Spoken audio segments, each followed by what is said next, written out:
Assalamualaikum warahmatullahi wabarakatuh.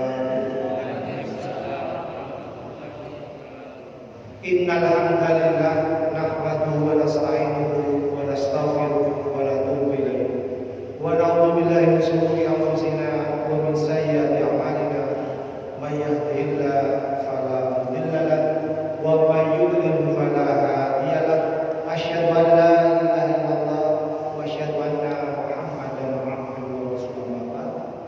Qala Allah ta'ala fil Qur'anil Karim, a'udzu billahi minasy syaithanir rajim wa la taqfu ma laysa laka bihi ilm innas sam'a wal basara wal fu'ada kullu ulaika kana anhu mas'ula.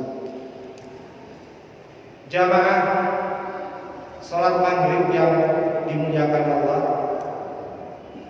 sangat berbahagia dan bersyukur kita pada petang ini bisa kembali istiqomah menjalankan kewajiban kita sebagai hamba-Nya yang beriman, menunaikan ibadah salat Jumat secara menunaikan ibadah salat maghrib secara berjamaah.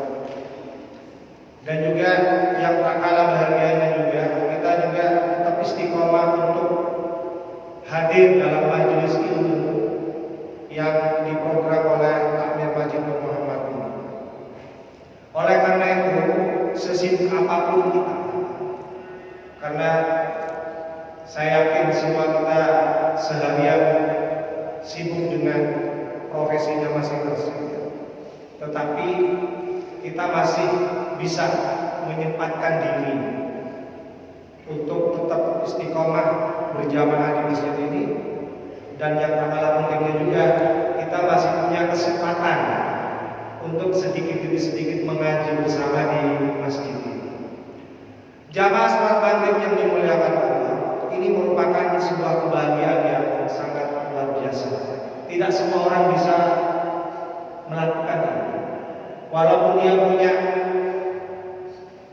nikmat sehat, walaupun dia memiliki kesempatan, tetapi ada juga yang tidak punya kesempatan untuk istiqomah seperti kita, selalu berjamaah dalam setiap 5 waktunya, kemudian juga punya kesempatan untuk mengaji bersama walaupun cuma beberapa menit. Jadi sambil menunggu waktu isya, kita gunakan waktu sebaik-baiknya ini untuk mengaji bersama. Paling tidak ada satu hal yang bisa kita pahami dalam hitungan menit ke depan ini, yang diharapkan itu bisa bermanfaat untuk membantu kita meningkatkan kualitas keberagaman kita. Jamaah salat maghrib yang berbahagia, saya ingin melanjutkan kajian kita pada malam Senin yang lalu tentang kaidah-kaidah cabang yang menjelaskan kaidah induk yang berbunyi al-yaqinu la yuzalu bisyak. Keyakinan itu tidak boleh hilang karena keraguan. Ini adalah kaidah induk yang bisa kita gunakan untuk menyelesaikan berbagai persoalan-persoalan yang kita hadapi, baik dalam menjalankan kegiatan ibadah maupun dalam kegiatan muamalah. Nah, saya berharap ini bisa bermanfaat secara praktis. Kalau saya katakan bermanfaat secara praktis, berarti kita punya kesempatan untuk menggunakannya sesuai kebutuhan kita. Ketika kita dihadapkan dengan berbagai persoalan-persoalan, kita bisa menggunakannya.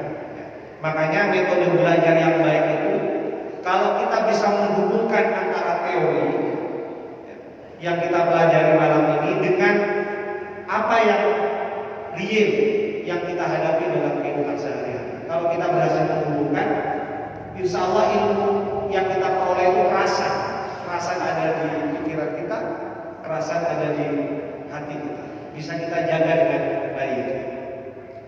Jamaah salat maghrib yang berbahagia, ada beberapa kaidah cabang atau turunan yang akan menjelaskan dari kaidah induk yang saya bacakan di awal tadi.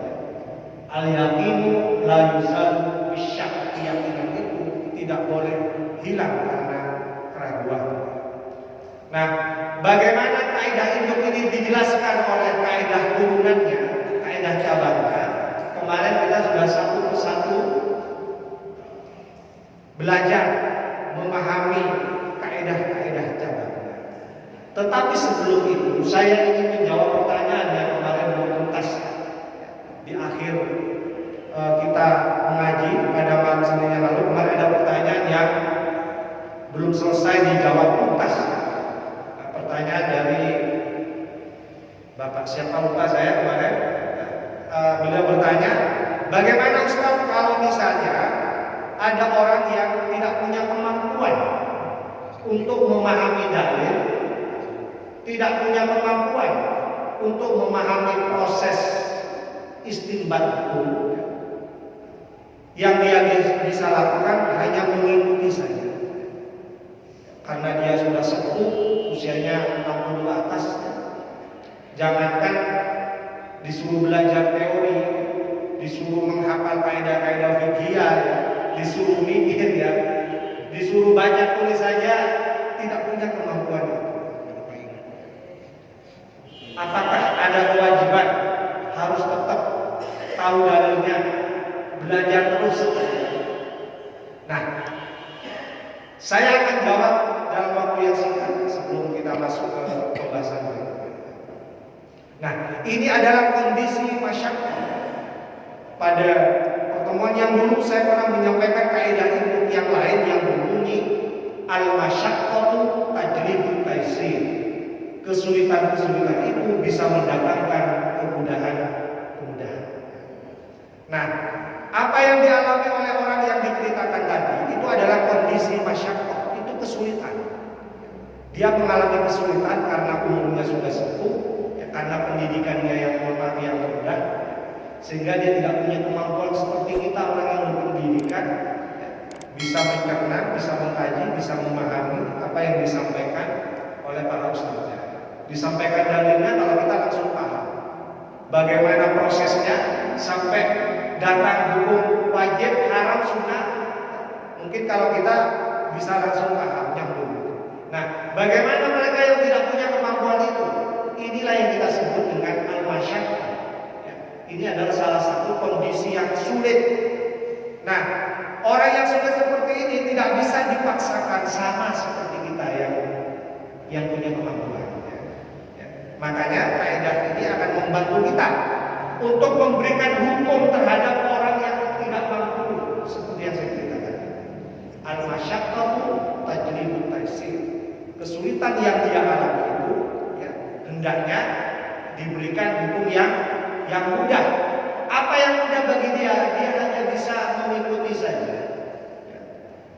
Pokoknya apa yang disampaikan ustaznya, ini yang wajib dikerjakan, ini yang tidak boleh dikerjakan, ya sudah ikut saja, karena itu yang bisa dia lakukan.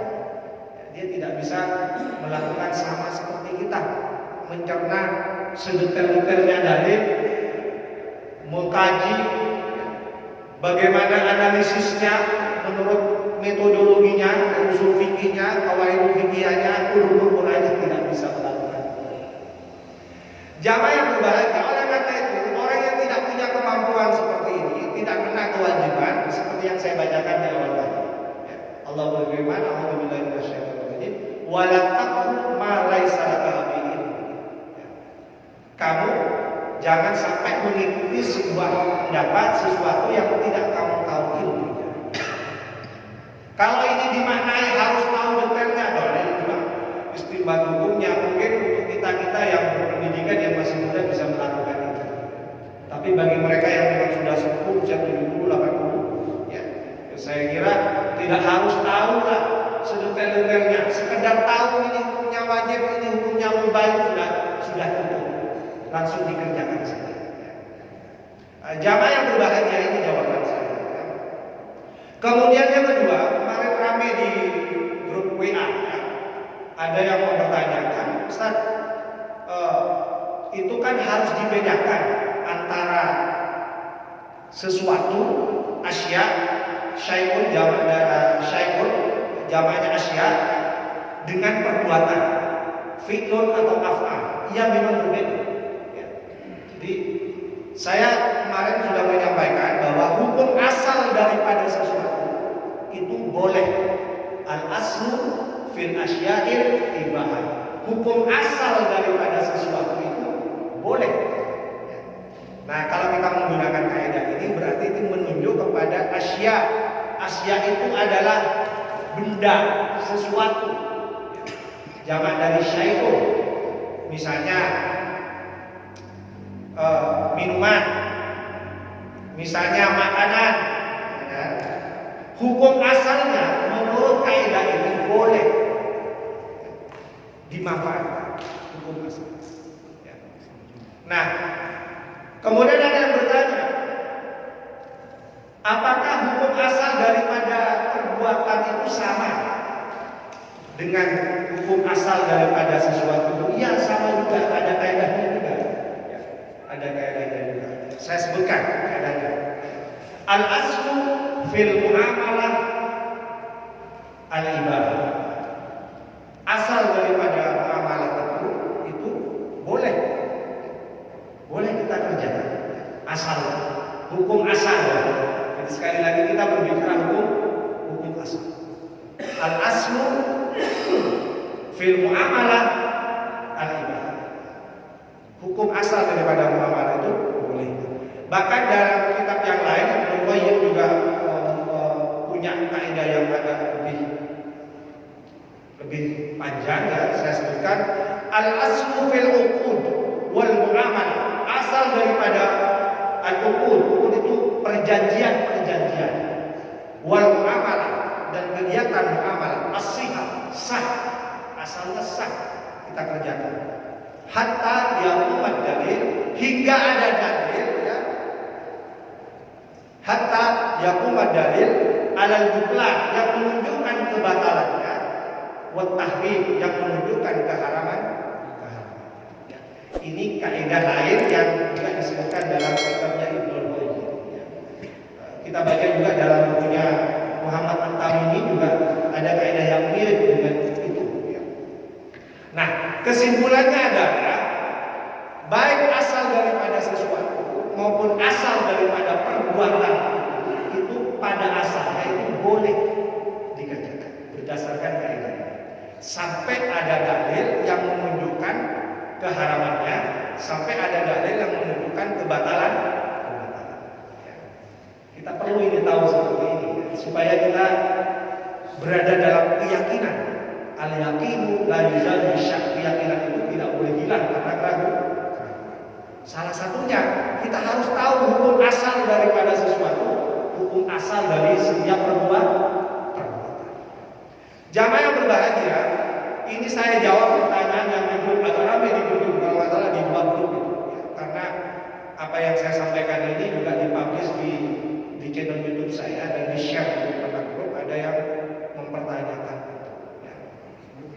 Ya, silakan. Jadi kesimpulan apa yang disampaikan, taklif itu bisa atau taklif bukan itu bisa, karena dia mengikuti apa yang dikatakan dia memaparkan seperti itu, kan begitu kan? Ya. Jadi sekarang saya tanya, taklif ini atau taklif bukan itu sudah bisa kita baca. Kalau sudah demikian, satu contoh, misalnya kita taklif pada beberapa organisasi besar, apakah majelis taklim itu bisa kita taklif seperti apa yang disampaikan oleh beliau-beliau? Dalam taklif kita, apakah ini sudah aman persoalan-persoalan kita dengan melakukan hukum-hukum yang disampaikan oleh beliau-beliau? Itu persoalan itu. Baik, terima kasih. Jadi apa yang saya maksudkan tadi, mereka yang tidak punya kemampuan, itu menjadi alasan dia mendapatkan hukum yang mudah. Ada banyak sih alasan yang kemudian menjadikan kita mendapatkan hukum yang mudah. Kita sudah sampaikan itu, misalnya dalam keadaan safar, dalam keadaan sakit, dalam keadaan lupa, dalam keadaan terpaksa, ya. Termasuk dalam keadaan tidak mampu. Dalam keadaan tidak mampu, ya. seperti tadi yang saya sampaikan dalam kondisi sudah sepuh, ya, bayangkan kalau usianya sudah 70, 80, ya, mungkin kemampuannya tidak akan sama seperti kita yang masih muda ini. Kalau diajak mengaji, ingin tahu dalilnya kita bisa tunjukkan dalilnya, ingin tahu bagaimana proses istinbat hukumnya kita bisa sampaikan juga, bisa dipahami juga, ya.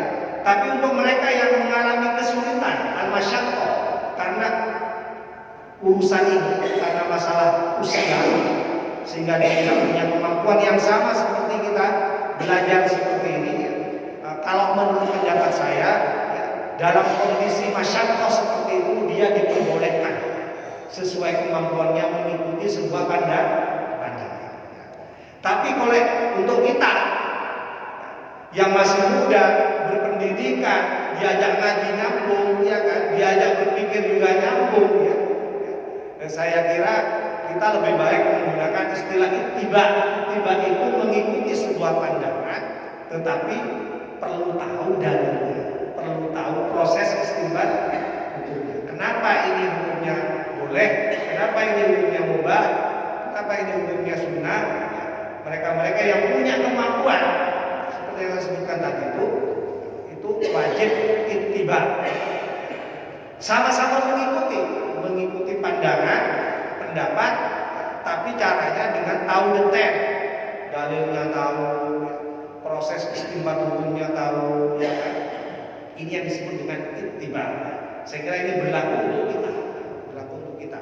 Tapi bagi mereka yang memang tidak punya kemampuan itu, karena yang saya sebutkan tadi kondisinya sudah sepuh, sudah lemah, berpikirnya juga sudah lemot, gitu ya. Jangankan dibacakan dalil-dalil, jangankan diajarkan kaidah-kaidah fikih, ya, disuruh mengaji saja, misalnya disuruh membaca saja tidak bisa, apalagi diajak berpikir yang ruwet-ruwet, ya, misalnya mungkin tidak bisa. Nah, dalam kondisi seperti ini masyaqqah. Ini masyaqqah. Dan dia berhak untuk mendapatkan hukum yang mudah. Kenapa? Karena kaidahnya al-masyaqqatu tajlibut taysir. Kesulitan dia itu akan bisa mendatangkan kemudahan. Apa yang bisa diperoleh kemudahan itu? Dia bisa mengikuti pandangan yang itu tidak harus sama caranya seperti kita. Ya, mungkin seandainya diwajibkan harus tahu, Ustaz, ya sekedar tahu sesuai kemampuannya saja. Disampaikan ini yang wajib, ini yang tidak boleh, itu kan sudah tahu sesuai dengan kemampuannya yang bersangkutan. Tapi kalau diajak mikir sampai disuruh belajar usul fikih, kaidah fikih, mungkin belumnya tidak bisa, gitu ya. Nah, saya kira itu yang saya tidak bisa menjawab lebih panjang lebar lagi, tapi saya kira bisa dipahami Bapak Ibu ya.